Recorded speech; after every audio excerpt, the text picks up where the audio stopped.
Here we are. Here we are. Here we are. Hello, everybody. My name's Tim Westbrook, and we are here at I Love Being Sober. And you can see the title of the show, those 4 words, remembering those we've lost. So in honor of National Recovery Month, I have Allison Merlot here with me. And a couple weeks ago, actually a couple months ago, I heard about Allison's brother, Mike. And in July, Allison received a phone call, and she received some unfortunate news during that phone call that her brother, Mike, overdosed and that he was no longer alive. And it's unfortunate when that happens. And that's what happens with addiction. People that are struggling with addiction, people that are struggling with alcoholism.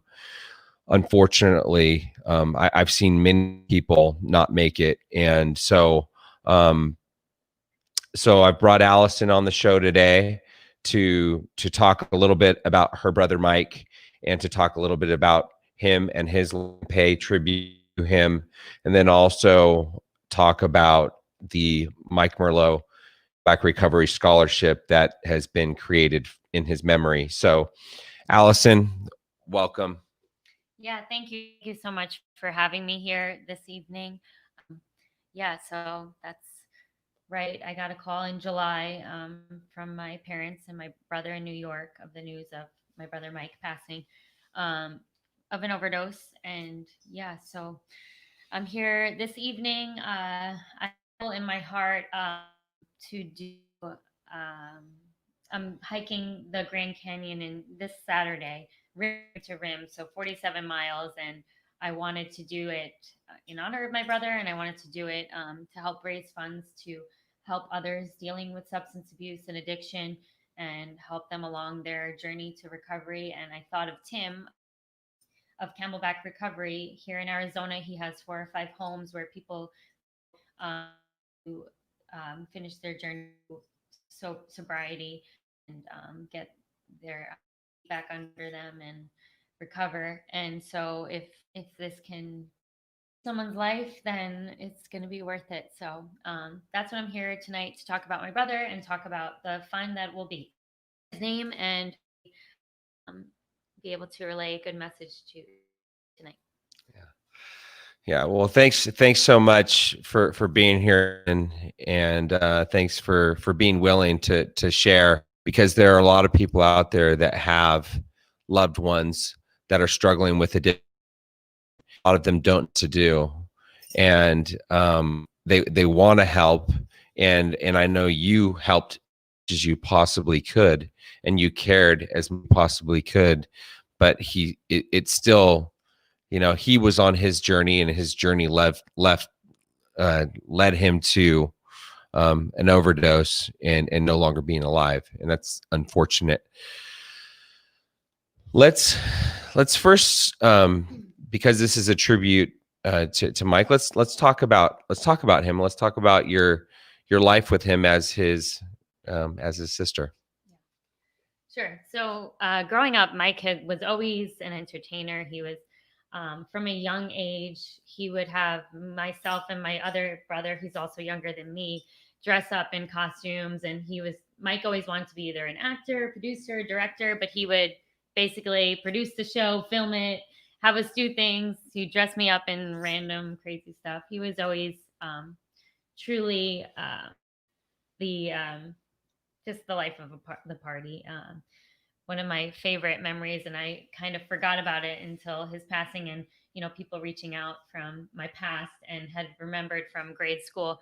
He came out and surprised the whole school at the talent show in like a bikini and a blonde wig as Britney Spears. Oops, I did it again. And he's just like, that's the type of guy he was. He was truly just made me laugh, and he was authentic, and he was all in, like too passionate about certain things. That is a lesson it could teach, to be ourselves, have no, be super boisterous and fun, and have no art.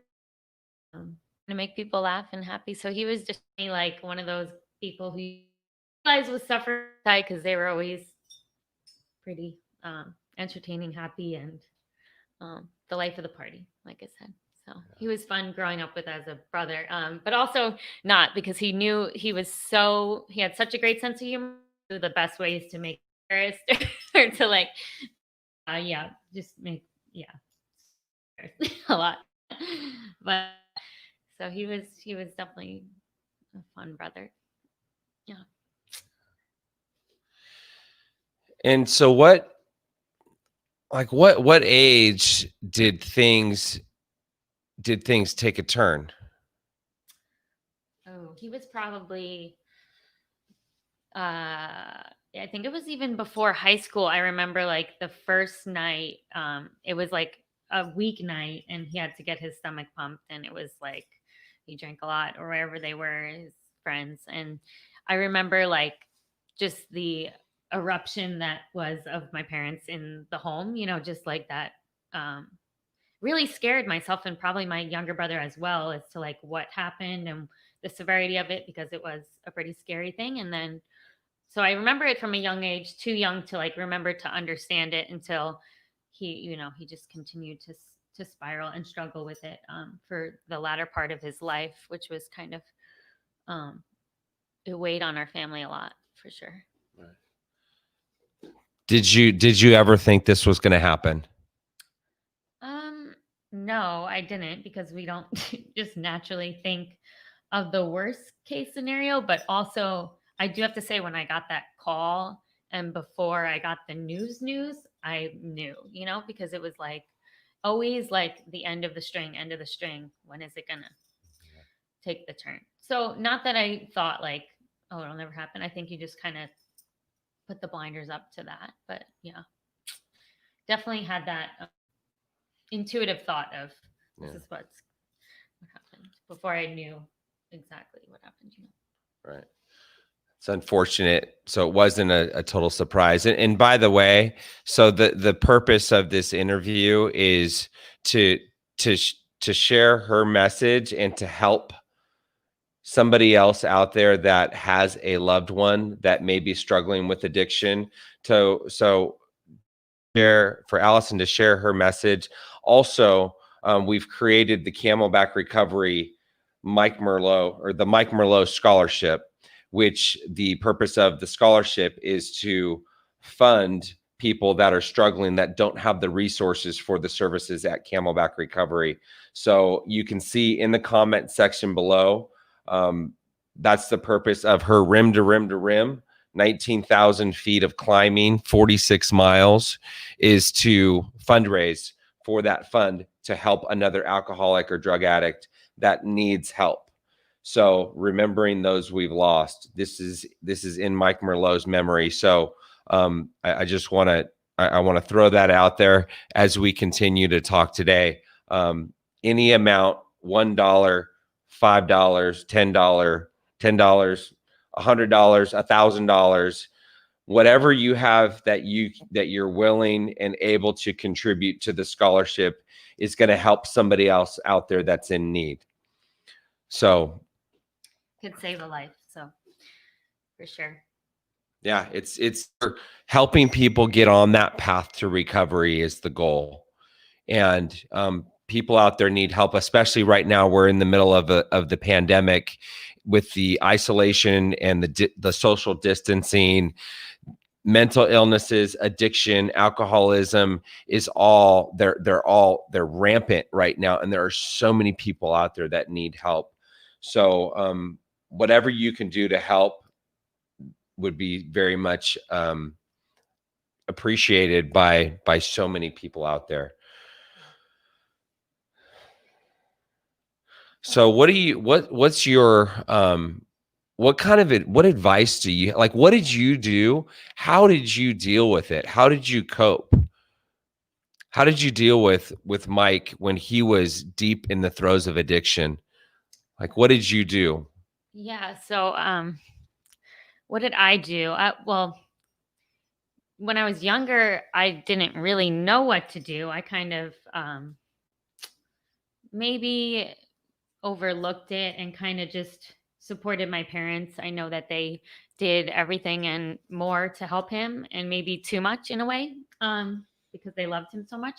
But for me, as in the later years, most recently, once I moved out to Arizona and I became just built my community out here, I actually, as a yoga instructor, am following the Yoga Phoenix Yoga Tracker, and a message came up like looking for volunteers to teach to inmates in jails. And my brother had been in and out of jail system for years now, and that was the hardest part of the years when he was in and out of the jails, incarcerated, and without a phone, without contact. How did I support him? It was hard for me to know that my brother was in that situation and not know what to do and not even know how to like communicate or contact him. So that message was like scary in my gut, in my stomach, but it was like such a pull from my heart that I needed to do that type of work, use my skills as a yoga instructor,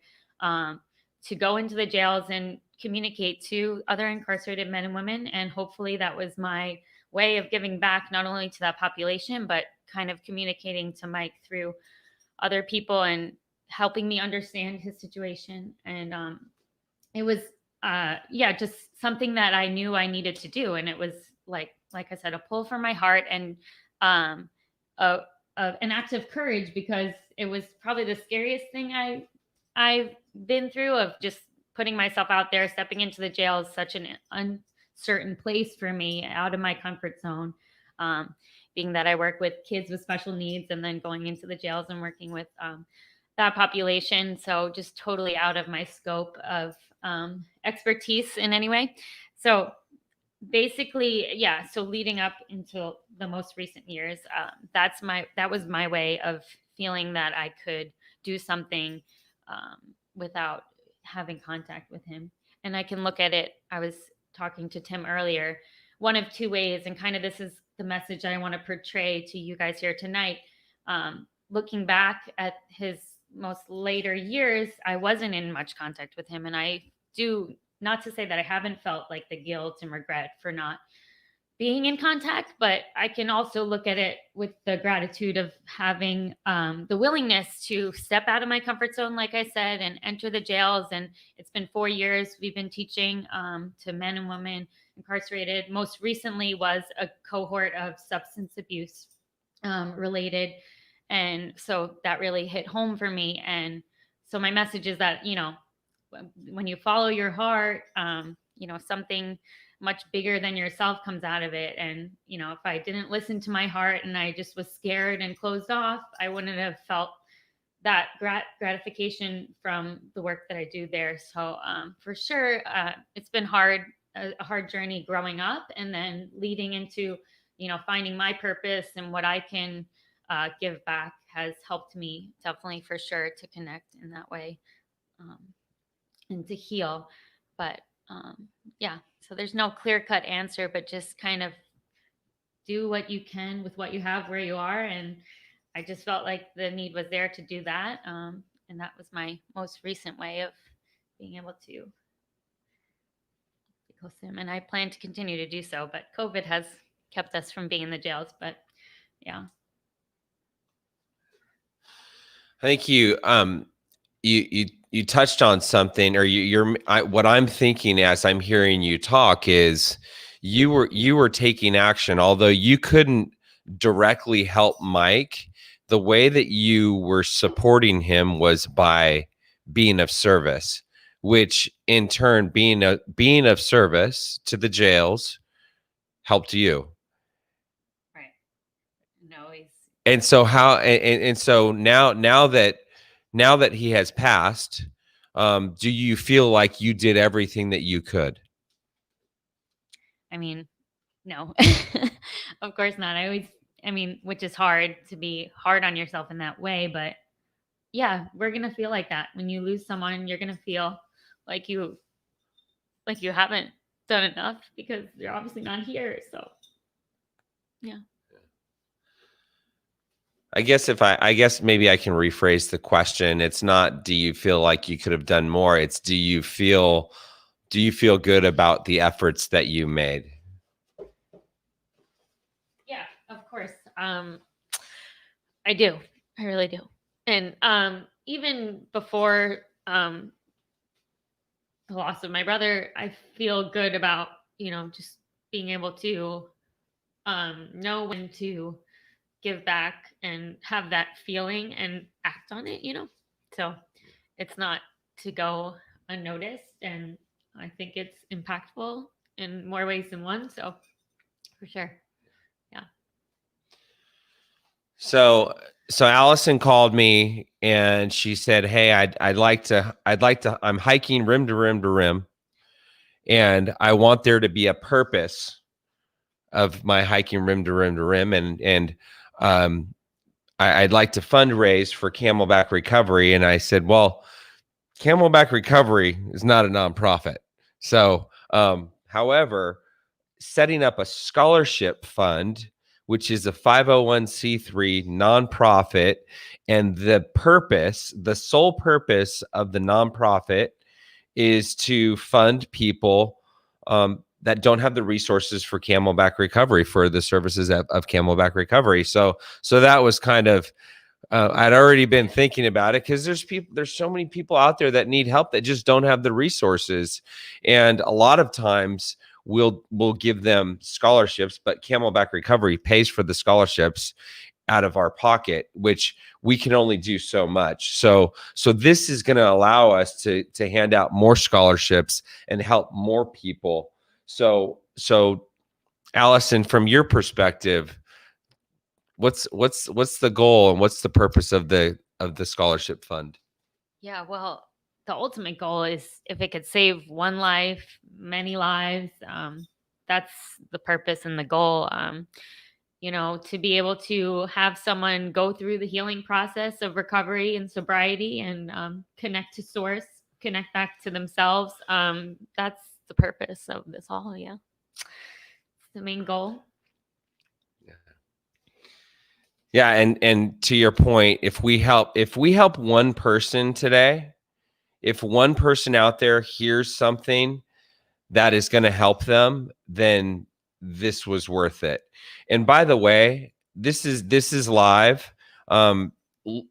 If you have any questions for Allison, if you wanted to connect with Allison, if you want to connect with me, just leave a comment, or you can send her a direct message. Even if this is no longer live and it's after the fact, we'll still check these messages. I know there's a lot of people out there that are struggling, that have family members that are struggling with addiction. And a lot of times you just don't know what to do. And that's across the board. So, now let's talk about your rim to rim to rim. Okay. What are we talking about? It's going to be a very long walk. It's on Saturday. And hold on. By the way, I'll run some of it. By the way, Allison is like an amazing triathlete. Where did you go to the World Championships somewhere else?